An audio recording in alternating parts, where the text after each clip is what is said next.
Normally, you can't resign from the KGB because you join the KGB and you only leave feet first, either when you retire after retirement, and even when you retire, you're actually in the reserve of the KGB.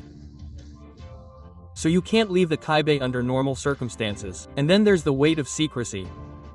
You know, the hardest thing in the profession is not taking the risk. It's not the danger, it's keeping the secret. You absolutely can't tell anyone anything, including your partner, your children. So you're lying to them and you're going to lie to them for the rest of their lives. Welcome to Défense Zone, the podcast that deals with defense and security issues. This week, we have a meeting with Sergei Zhirnov, a French-American author and former case officer for the Soviet KGB. With him, we're going to talk about the profession of spy beyond preconceived ideas. Don't forget to subscribe to the podcast and the print magazine to support our work.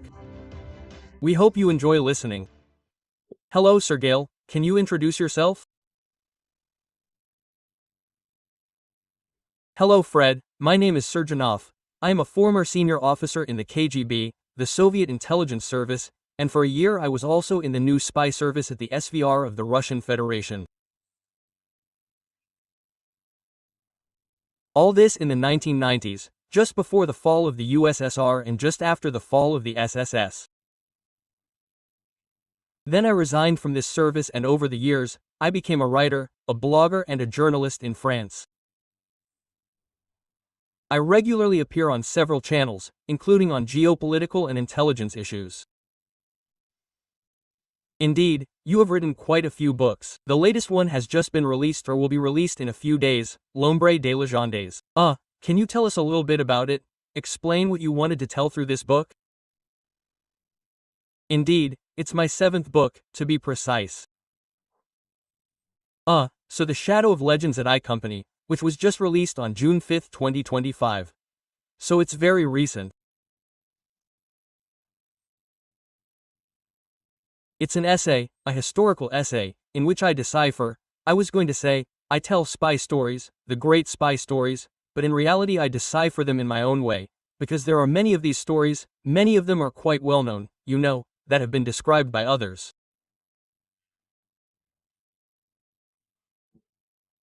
And so, when we spoke with my publisher, he said to me, but, you know, the people who write most of the books on this subject are journalists or historians. So in fact, they are people from the outside, they don't know what happens inside the department. And so we need an insider's perspective to decipher in your own way, with your knowledge of the internal workings of the department, of these stories. Quote.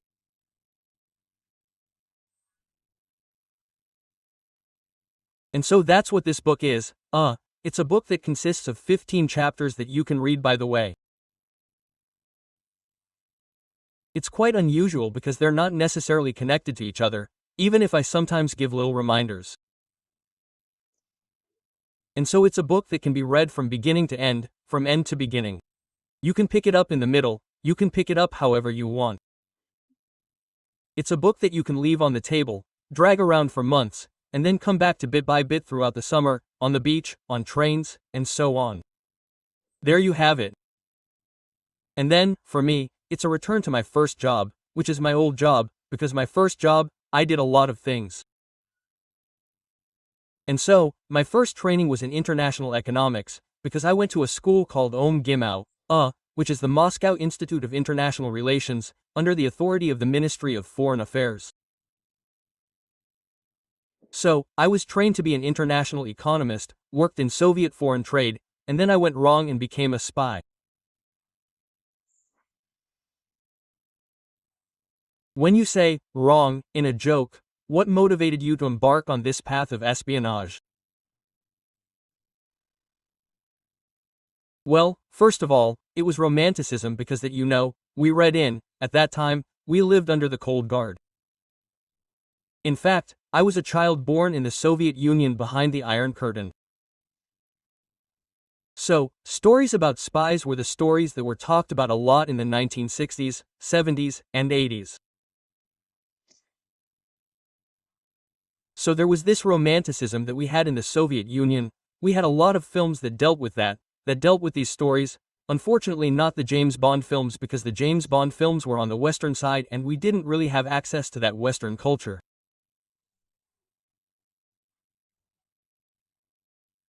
But we still read them because among my fellow students, Guimo, there were quite a few who had parents who went abroad as diplomats, as consular officers, or as cultural and economic representatives of the USSR abroad. So we were also aware of what was going on behind the curtain. And then it was the KGB who came to see me. Okay, then, I helped him a little, because when you're in international relations, this institute was actually one of the breeding grounds for spies for the KGB, because you're already trained in languages, you're trained in international geopolitical issues. So half of the training is already done. There's just the operational training to do and you're a spy.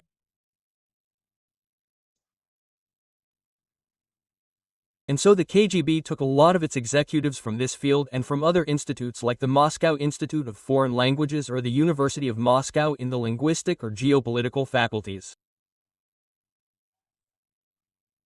There you have it. And so I was already in the right place, at the right time, because it was the Cold War. And then, I helped the KGB a little, because I was a bit of a troublemaker at the time. It's the problem, in fact, with language learning, is that we learned living languages as if they were dead languages. In other words, we learned something that we were supposed to practice afterwards, since all contact with foreigners was forbidden. And I had a very, very bad experience with that because, in fact, I was given French to learn. I fell in love with the French language and I also wanted to practice my knowledge, and even with this ban, I was burning with desire, and then opportunities arose from time to time. For example, in 1980, it was the Moscow Olympic Games. So the capital was temporarily open to foreign delegations. Well, then, I found myself in the telephone exchange for the Olympic Games information, and we were bored because no one was calling us. At one point, a French person made a quick call, someone I obviously didn't know. And instead of just giving him a little bit of information, he was just curious, because instead of asking me for information about something, he actually told me he was curious because he found out about this service in the Olympic guide booklet. That piqued his interest. So he called me to see what it was like. He came across me and we started chatting like that because he thought I was French. So I was quite happy. Well, that's it, and then we chatted a bit too much. We chatted for 2 hours or almost 3 hours, and it created a lot of negative interest among my superiors at that place. They called the KGB because, in fact, at that time, people were very suspicious of foreigners. So there was a lot of denunciation, and so my superiors denounced me because he watched me talk for 2 hours with a person I didn't know. They didn't understand anything I was saying. They could see that I was laughing from time to time, that it was a casual conversation. So they called the KGB, and the KGB sent a little guy in a gray suit with an official car who took me back to the KGB headquarters on Lubyanka. At the time, it was Urginsky Square, and he interrogated me for 2 hours about that phone call. And this gentleman was called Captain Putin at the time because he had been in the KGB for 5 years. Of course, I didn't know that he was in Ingrat and that it was just during the Olympic Games that he was sent to Moscow to reinforce the troops in Moscow. And so he was the one who interrogated me. So that leaves a mark, these are the stories that leave a mark on your life. And so there was to the attention of the KGB, who also focused on me in relation to this episode, and then finally, he wanted to put me in prison, because he immediately accused me of being a traitor and having betrayed the great communist ideals of the time. So, I cooled him down a bit, because, it must be said, like Gimao, it's like Len, in France, we were, after all, it's the youth of the year. So, I had a grandson, the grandson of the Secretary General of the Soviet Union at the time, Brenov, who was my classmate.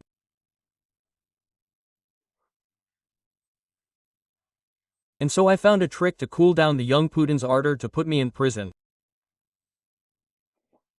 So it didn't work, but he still made his report. So finally, the KGB started to take an interest in me anyway. And then I learned that the KGB was already interested.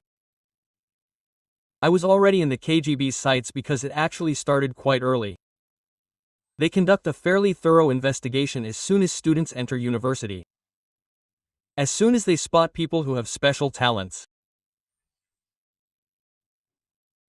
It must be said that linguistically speaking, I was quite well placed on this panel.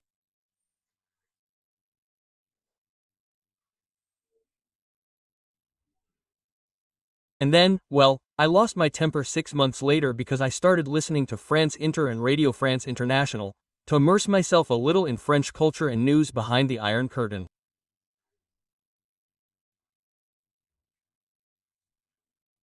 And in reality, I couldn't resist the temptation to participate in a small RFI language competition.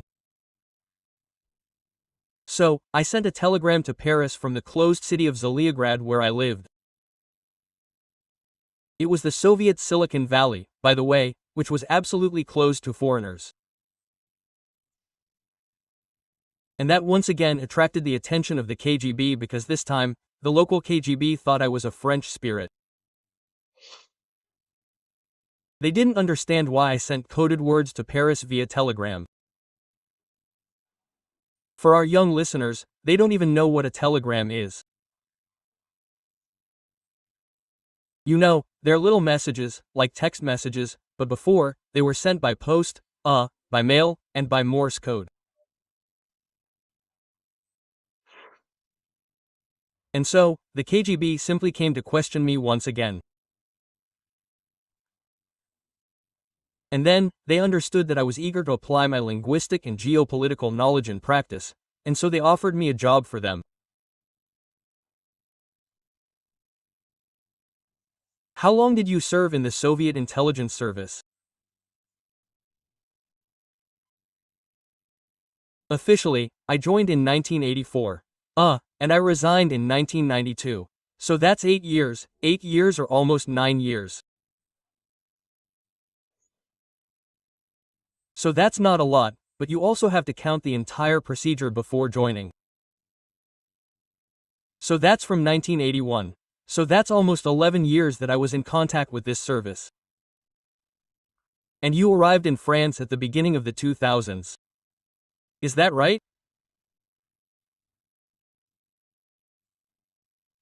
I arrived to live in France, to take refuge in France because I was obviously starting to learn French. I started in 1978, so that's over 40 years if our memory serves us correctly. 7822 plus 25 makes 47 years. I've been interested in the French language, French culture, French civilization, France, and French-speaking countries for 47 years. And once when I joined the KGB, I specialized in America and Latin America, but I didn't really like it, so I did everything I could to return to my main love, which is French speaking.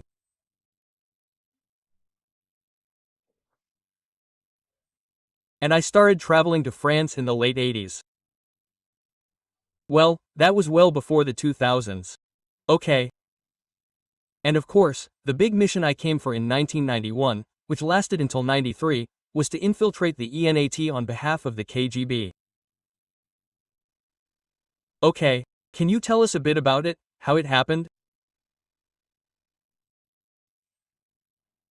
Well, it happened in a very special way because I belong to a rather special department, the S department within the KGB, which is the Department for Illegal Immigrants, that is to say, clandestine immigrants.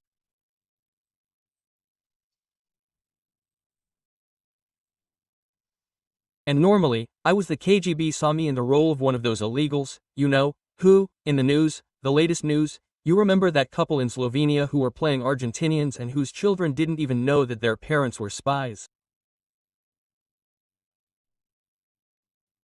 So that's kind of what my service was.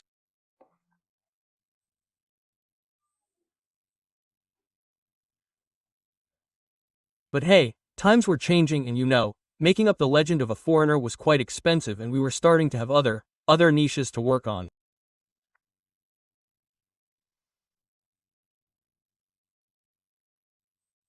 So suddenly, I came as a Sergov, with legal status. That means I had no official contact with the embassy or with the KGB office at the embassy. So I was all alone in the field, my own master with my own means of communication with the center in Moscow. And so I was in a kind of free search.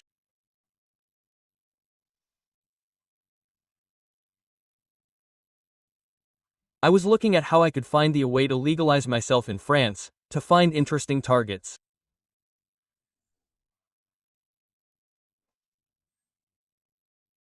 And I actually had the idea because I was working for the Soviet television at that time. I had my own program. By the way, it's quite funny because during my entire career as a spy, I was the presenter of a program on television. So I was in the spotlight.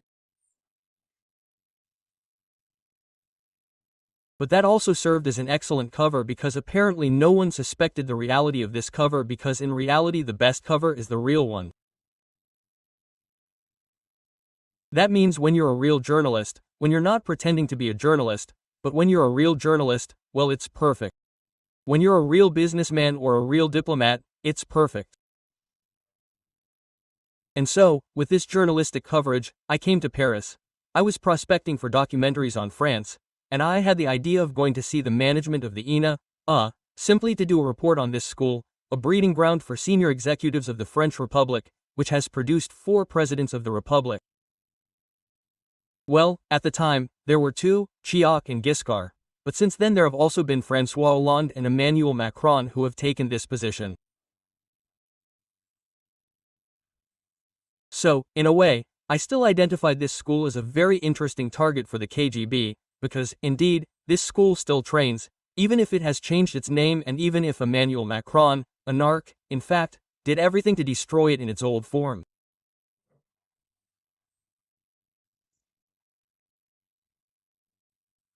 And so, it trained the French elite, including administrative, political, diplomatic and civil servants at the Presidency of the Republic, at Matignon, in the sovereign ministries which, of course, are of interest to espionage.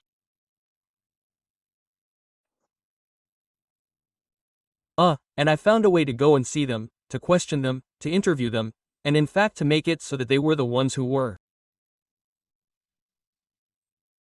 offered. Excuse me for interrupting you a bit.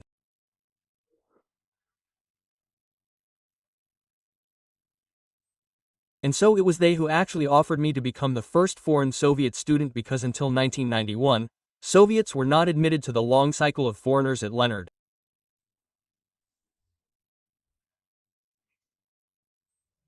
Only NATO countries, in fact countries friendly to France, were admitted. But it was the Gorbachev era, it was the era of the opening of glasnost, of geopolitical and geostrategic change. So suddenly the school wanted to open up to the Soviet world and the Warsaw Pacts, which were undergoing major changes. And they offered me to become the first Soviet student in this long cycle. And of course, you can imagine when I told my KGB generals that, they were delighted. I played in a way quite fine, making a face like I wasn't really interested. And so, they pushed me. They even offered me the French government scholarship to study. So you see, it was still very, very interesting. The problem is that when it happened in September 1991, and when I started studying there, I had a year and a half of study ahead of me. And the KGB laid down the trees in the summer. KGB was dissolved in the Soviet Union.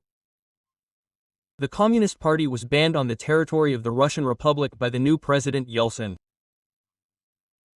And the Soviet Union, in December, also disintegrated. So, I finally found myself, together with my service, without my party, without my country. There you go, but I continued my studies and of course, I finished this school. I have foreigners, had the diploma, unlike the French who had a ranking because it's a bit different the rules for foreign students and French students. And so there you have it, that's how it is.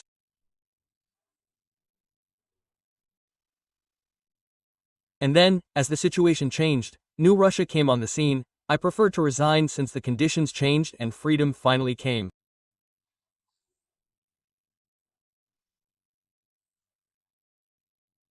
Well, we thought so, because it only lasted a few years before Putin arrived.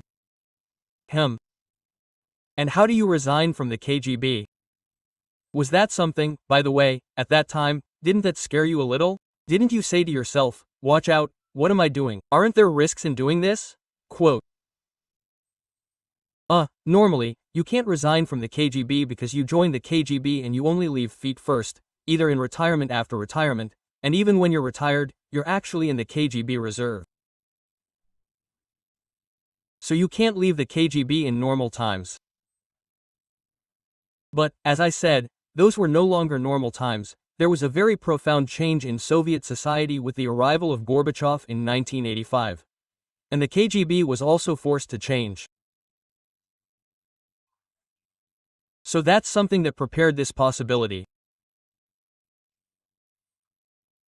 And then, in fact, this disappearance of the KGB, the Communist Party and the state to which I had pledged allegiance also radically changed the nature of our relationship. In reality, he was supposed to remove us from the service and then rehire us on a new basis. Which was completely different because when I joined the KGB in 1984, I lent my office to the Communist Party, so for communist ideals, to fight against the word capitalist. And so, you see, the country has changed, the country has become capitalist, but the service pretended that for them it didn't change anything. In fact, it's a bit like, it doesn't matter, we'll keep you. So they simply transferred our files. They kept the same buildings with the same archives and with all the people who were there. I found this comparison a bit humorous. It's as if you were married to a woman who had died.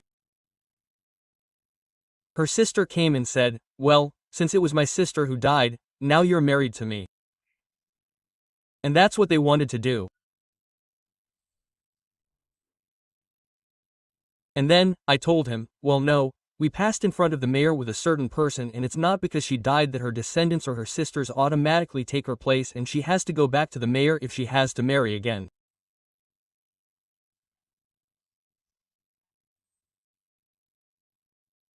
And so that gave me the opportunity to leave peacefully without this fear and without the negative consequences.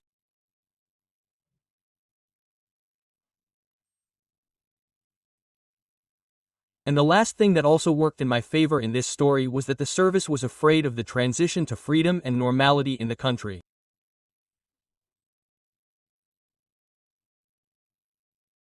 They were afraid that the same thing would happen that happened to the Stasi in Germany, because in fact, the new Germany punished people who worked for Asia. So, the secret police is German and my service was in that period. Finally, the KGB was afraid that the new democratic Russia would punish all the people who had served the Soviet political police, which was, in part, the KGB. Even though we, with external espionage, were not really concerned by these fears, because we had never persecuted anyone. Dissident inside the Soviet Union. We did our work abroad. So, we were white-collar workers. That's why I kept this white-collar worker for our interview to show you. And so, he let us go. So there was no problem and he didn't even know how the service was going to develop since they were in decline. They were no longer given cover in embassies. There was even talk of simply destroying them, in fact, of destroying this service, because on several occasions, people have asked about the legality of the existence of espionage. By the way, which is a real question, including for Western democratic countries, because espionage is, after all, a criminal activity, openly criminal, in all countries, and for all countries. And so, there's still a big problem with the existence of espionage.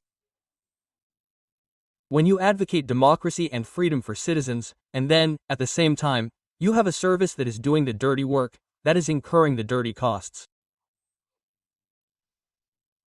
Even if these dirty costs are logically planned for abroad, but well, at the same time, it often ends up being dirty tricks inside the country.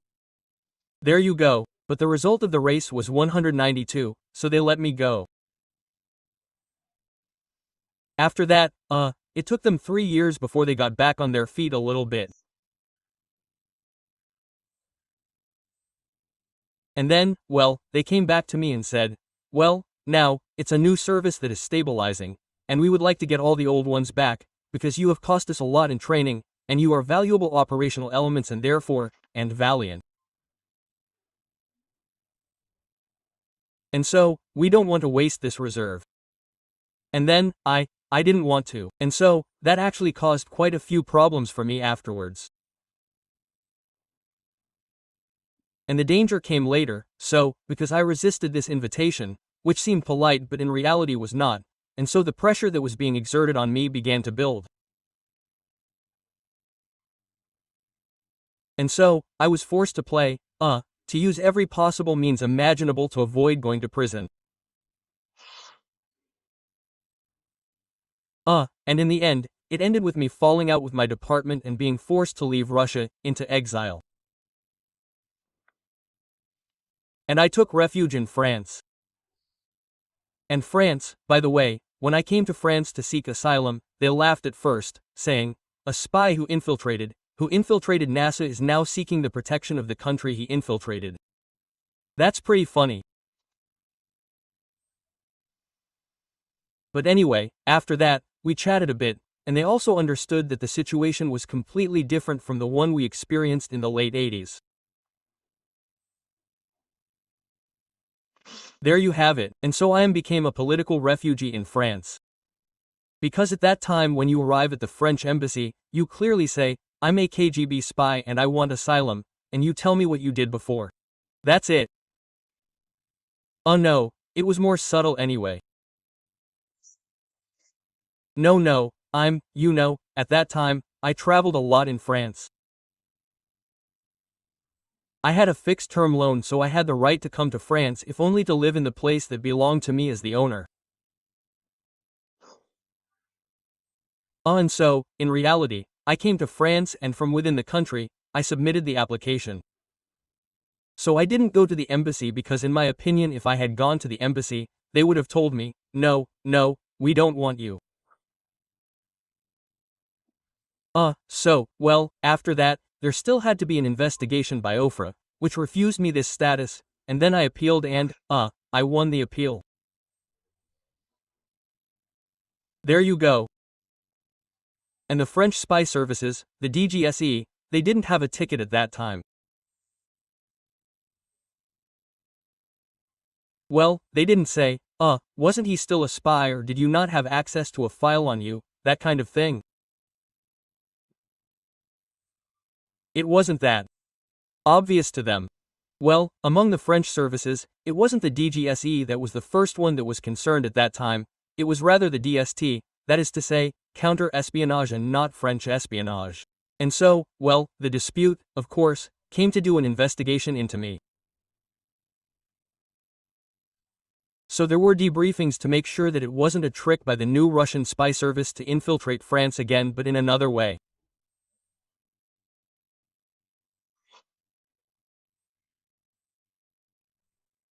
And then there's something else too, which is that we're still wary of people who change their hats, who change their career path.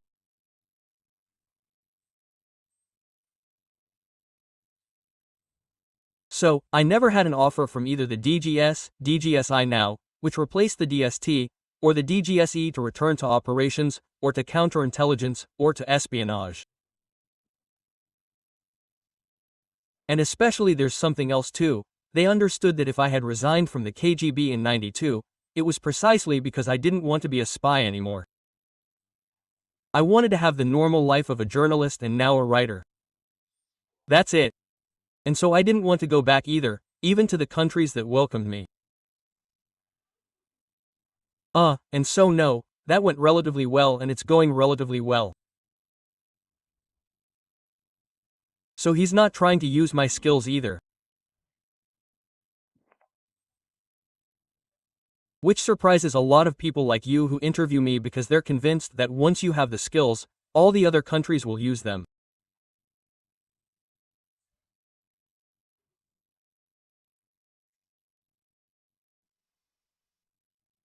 Well no, because at the same time, you know when you're a spy, even when you're picked up, they have to be sure that you'll work in a safe and certain way for your services.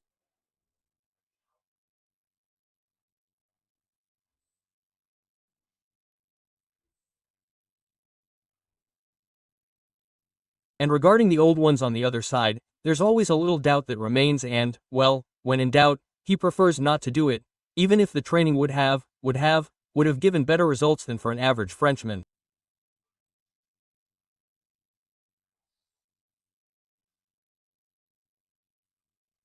But he prefers to take an average Frenchman and train him for their service than to take on an old wolf like me, not knowing whether it's good or not. Yeah, of course, I understand. Well, there's a question that's burning my lips a bit, since I have an ESP in front of me. Can you explain to us a little bit how the recruitment of sources works? Because it's true that it's something that comes up often, we see it in the Bureau of Legends, it's one of the features of the missions of the agents, namely recruiting people, and it's something that's fairly common to all intelligence services.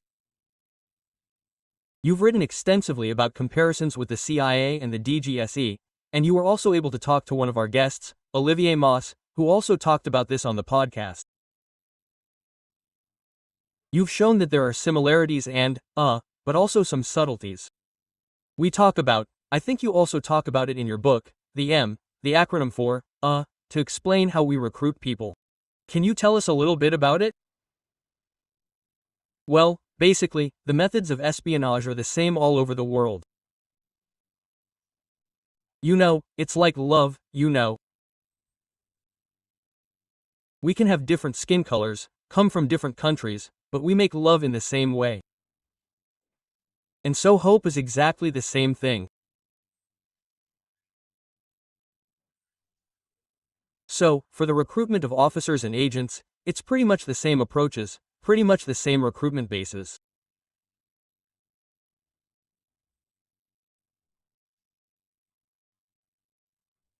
That means the famous M, money, ego, compromise, and legal. That also worked in the Soviet Union, although we have a slight preference. Finally, we had the KGB, it was a service. If we compare it to the CIA or especially to the DGSE since we are in France, it's a service ideological. It is a service that proclaimed itself to be the armed wing of the Communist Party, which is not the case, for example, of the DGSE, because the DGSE is a French state body, so it is politically neutral.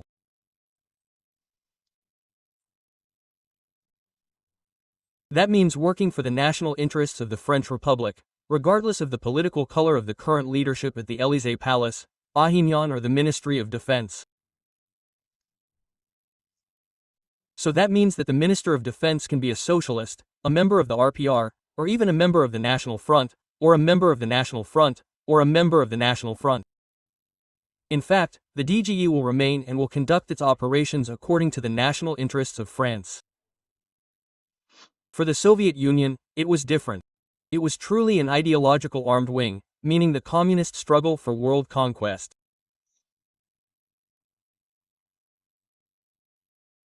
And so obviously that creates some, let's say some differences with the DGE because already at the level of our recruitment as case officers, these are people who must be members of the Communist Party, who must prove that they are in line with the party's ideals, and so on. So, there's an ideological aspect that is very important. We have party organizations within the service, with party meetings, with a whole bunch of ideological issues for ourselves and, of course, our agents, our sources.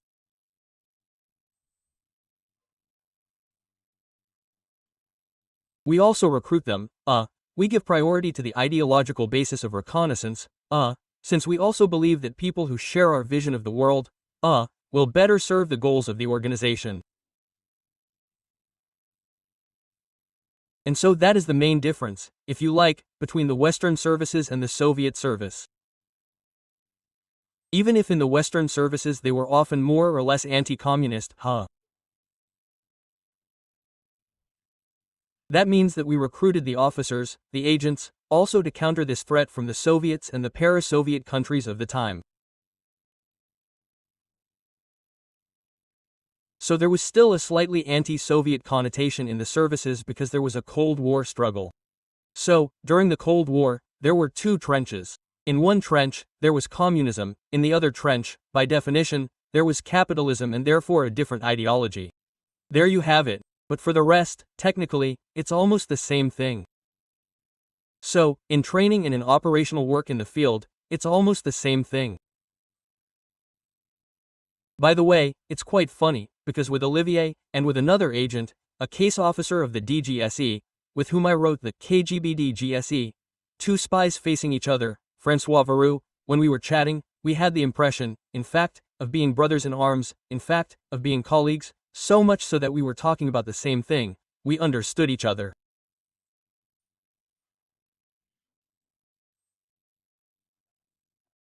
And there too, in fact, we could bickering a bit, even on social media, like I do with Vincent Creus, often, on Twitter, but in the summer, we actually feel quite close, because we experience the same problems, the clandestine nature, the secrecy, the danger in the field. And so, that obviously holds us against each other. You know, if we had told each other about meeting in the field at that time, we wouldn't have given each other any gifts, you know. That's what it means, service is service, you know. The game is the game. But now for us retirees, who also have the privilege of being able to talk about it, it's quite funny because we almost feel like colleagues. Yes, it's a bit like, so to speak, any military, veterans who meet up and who know that, in any case, when they were on a mission, an order was given, and then there's the war means that all steps and all blows are permitted. But, especially in the spy services, when you watch films and series about the CIA, or when it comes to the KGB, you get the impression that there is still torture, things, lines that are crossed, on the pretext that afterwards, to what extent do you, who have seen the other side of the story of all these worlds?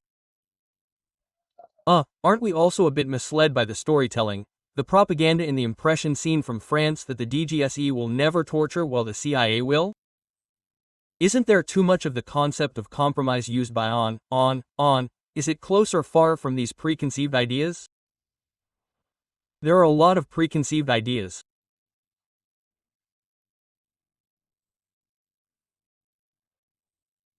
If you want to look for a little truth in what is said, I love this American miniseries called Red, Retired Extremely Dangerous, you know, retirees from several services who act together to save their own skin.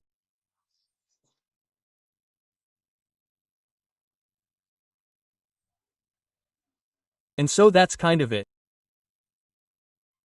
That's kind of what our conversations are like. Even if we don't go that far, it means we're not going to set up private operations between us. Although there are some who participate because, you know, there are some private paramilitary organizations and people who are really nostalgic for the services they no longer work in. They can also sell their services to security companies, protection companies, companies including, for example, economic intelligence companies, things like that. After all, the preconceived ideas are that at that time, the KGB, for example, killed practically no one and tortured practically no one except these traitors, and even traitors in fact, they tried them, shot them but did not torture them. So because Endup was a legitimist, right? It was someone who looked at the service in a very legal way, which was very regulated, and besides, espionage is very regulated everywhere. Countries don't want it because it's a dangerous weapon, and so countries still give themselves the means to regulate it in a very specific way. For example, the CIA or the DGSE, like the KGB, did not have the right to conduct secret operations on national soil. So they only have the right abroad against enemy countries, and for friendly countries, there are restrictions, and for nationals only, there are many restrictions. We can exceptionally carry out a few operations when there are foreigners who interest us who are on our soil, and in that case we make an exception. But in general, the countries are external, so it's for external countries.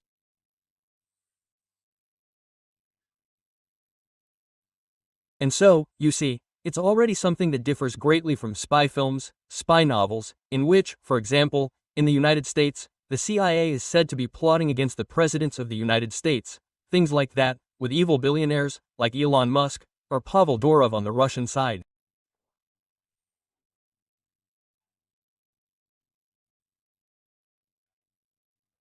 And so there are still a lot of myths circulating about that. And well, there were some dirty tricks in my book. I'll come back to the Greenpeace affair, huh?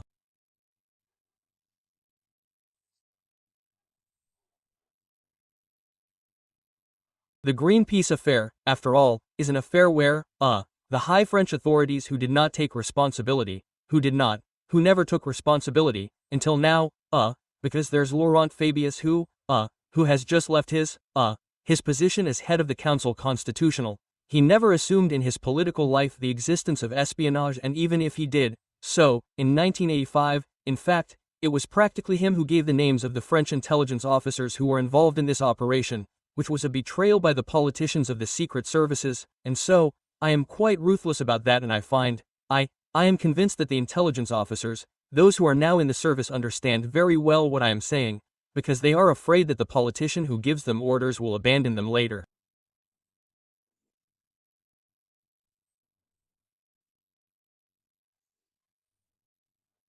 And so you see, it is a bit like that, because if we do dirty work in the service, it is not for fun, it is to serve the state that gives us the order to do it. And so that is why the services are created. Moreover, it was at the time of Rainbow Warrior, there were people who were specialists in the services. They said, yes, what a white knight speech by Laurent Fabius, saying, yes, what a move, they've acted on orders, it's disgusting, etc. Well, my friend, if you become prime minister, you should know that the services do nothing else. That means that if you're against that, you destroy them, you liquidate the service, and at that point, yes, we can understand you, but if you don't do that, then excuse me, shut up. Because that's not what we hear from politicians. And besides, Laurent Fabius kept his mouth shut throughout his political career. Afterwards, he never led any campaign saying, I'm against the existence of special services because I'm a socialist, because I'm left-wing, etc. Mitterrand did not at all assume responsibility for the order he gave, because he was the one who gave the order to blow up the Greenpeace boat. So you see, there are these things that are very special. Yes, it's true that the Action Service is directly under the command of the President of the Republic. There is an excellent book that was titled The Killers of the Republic. The words are quite important, so there is something else. There are other books. For example, François Hollande wrote the book Everything the President Does Not Have the Right to Tell, something like that. And so he also said that he was the one who gave the orders. When there are orders to kill or execute someone abroad, he is the one who gives them. And so that and the service only carries out the orders given by the politics. The service does not invent its own missions. The missions are given by the political authorities. Yeah, of course. To conclude this discussion, to come back to, on your career within the KGB, is there perhaps any advice or things that have left an impression on you? Lessons that you have learned, or advice that you have been given that you would like to share with the people listening to us, perhaps better understand their mission? Because there are a lot of soldiers listening to us, a lot of people in the services too. What would you like to share? Well, for the people who are inside the service, I have nothing to tell them. They know better than me, or as much as me, all the constraints and all the specificities of their mission. So, well, in relation to that, I have nothing to tell them. Say, they don't need me to tell them what they already know from the inside. On the other hand, for those who are interested in the issue, but who are not in it, you have to understand precisely this thing, that if you ever have a romanticism that pushes you a little towards a career in the intelligence services, in the special services, because in reality they are not secret, everyone knows about their existence and everyone knows more or less what they do. There are only the missions that are secret, the services are special. And so the people who listen to us have to understand, especially the young people in fact who still have a somewhat idealistic vision of things, that it is precisely this criminal nature that is important in this profession. It means that you have to understand that you are not going to put on a white collar, hey, it's in the services. The white collar doesn't exist, that's it, means that you become bandits. Are you morally and psychologically ready to become bandits? Because I was pushed, and so, at the first opportunity, I left the services, because the problem is that in our time, no one talked about it, as I'm talking to you, and so we discovered, in a way, the other side of the coin, once you were in it. And once you're in it, it's over. Even if you understood too late, what you really do, what the service is, well, you can still resign. It's not like the KGB, you know. That means that if you feel that your activity does not correspond to your psychological or moral ideals, you can still resign or find channels, because in fact in intelligence, there are several channels. You mentioned the action service. Service action, it's a very special little service, but the biggest service is not that at all, right? It's espionage, what we call legal espionage, that is to say, espionage on the cover of embassies and consulates abroad.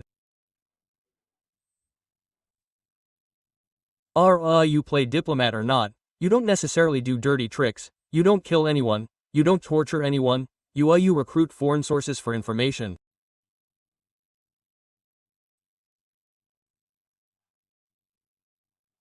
And you can also be an analyst, a geopolitical specialist, even a civilian, because you can simply be a linguist who works for an intelligence service. But you have to understand that it's very special. It means that you won't be investigated at the supermarket, huh? That's not it. And so there are constraints. So obviously there's everything, the adrenaline that goes with it, especially when you're on the field. But anyway, you're not the one who invents the missions. You're going to run around the rooftops like James Bond, sleep with all the beautiful girls and drive all the beautiful cars imaginable. It's not Tom Cruise's Mission Impossible either, which I just saw, the latest version, in which the guy runs for 2.5 hours in all situations and he's always clean-shaven. He never eats, he never washes, but he's always clean-shaven, and so on. So basically, that's all, it's fiction, of course. And you have to know that the service has a lot of constraints, not only for you but also for your loved ones.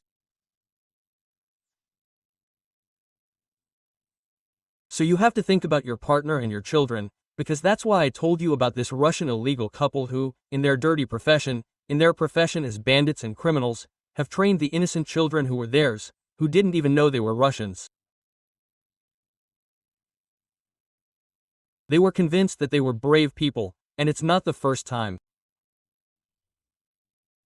There was another couple in Canada, who, when the parents were deported, the children who were 17 and 19 at the time were also deported. And for them, it was a disaster in their lives because they believed they were Canadian by birth and by life, and they found themselves in a country whose language they didn't speak, they knew nothing about the culture, and they didn't share the vision at all.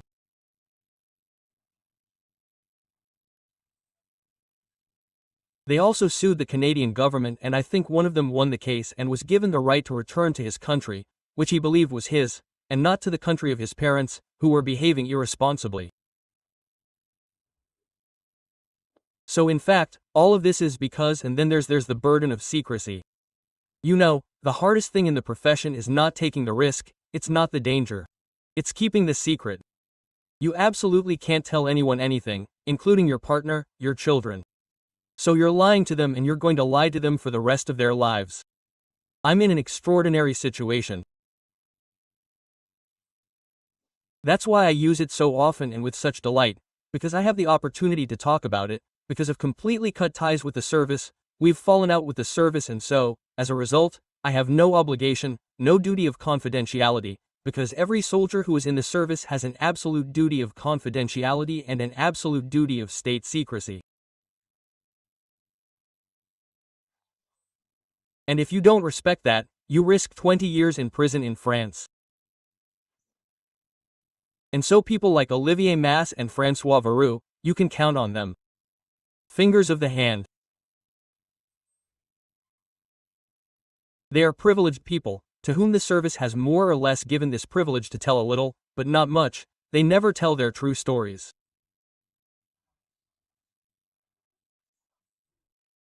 Often, they write books that are a bit romantic. That's it. And so carrying the secret is very difficult. And so that's what I would like to warn people about. It's not their decision whether they want to join or not. On that, it's my own vision, and so for me it was a kind of constraint. So as soon as the opportunity arose, I left the service. But if you voluntarily join the service, you must also know that you are committing yourself for your life, for the duration of your life. And so in fact the consequences it will have for you, for your loved ones until the end of your days. Yeah. Well, that's a very good warning and very good advice. Thank you, for this exchange, Sergei. And so we refer our listeners to the bookstore to get their hands on your latest book, L'Ombre des Légendes, which is excellent. And then I encourage people who are listening to us to continue with the next episode on Olivier Masse, who, from memory, also talks about you and the exchange he had with you. And so it could be interesting to have a bit of the two KGB GSE perspectives. These topics are fascinating. So thank you again for coming to the podcast. Thank you. Thank you for listening to this episode until the end. If you enjoyed it and want to support our work, subscribe to our quarterly print magazine by going to the website deacutefensidier.com. See you soon for the next episode of the podcast, Mr.